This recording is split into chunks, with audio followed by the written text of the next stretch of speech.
3-ամյա Գրիգորն ամեն անգամ մայրիկի հետ խանութ մտնելիս խնդրում է գնել սիրելի ըմպելիքը, սակայն երեխայի ծնողները հիմնականում մերժում են, չնայած երբեմն Գրիգորի ցանկությունն ավելի ուժեղ է լինում։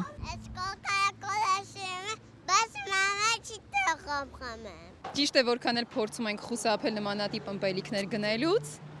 սակայն մեր ամբողջ շրջապատում մեզ մատուցում են նմանատիպ ըմպելիքներ, նույնիսկ մանկական սրճարաններում, որը իհարկե վնասակար է թե փոքրիկներին, թե մեծերին։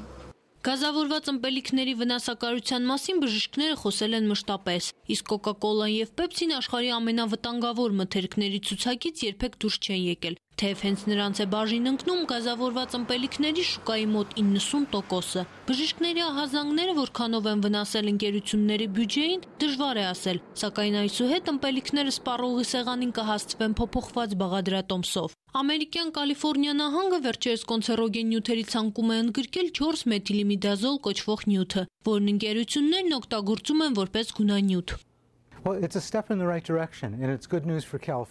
Որոշումը ճիշտ քայլ է, բայց դեռ շատ անելիքներ կան։ Սա շատ լավ լուր է Կալիֆոռնիայի բնակիչների համար, բայց հույս ունենք, որ դրական կարձագանք է նաև աշխարհի բոլոր այն երկրներում, որտեղ Կոկա-կոլա եւ Պեպսի են վաճառում։ Բաղադրության մեջ 4-մեթիլմիդազոլի թույլատրելի չափականակը միանշանակ չի համապատասխանում մեր երկրի սննդի եւ դեղորայքի ադմինիստրացիայի սահմանած չափորոշիչներին։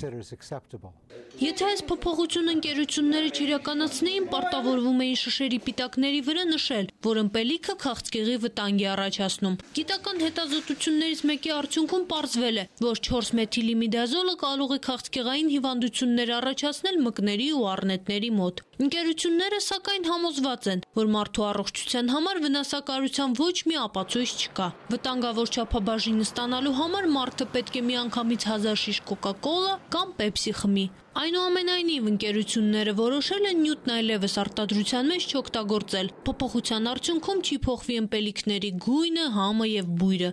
Հաննա Հայրապետյան, Արմեն Շահոյան, Երկիրն այսօր։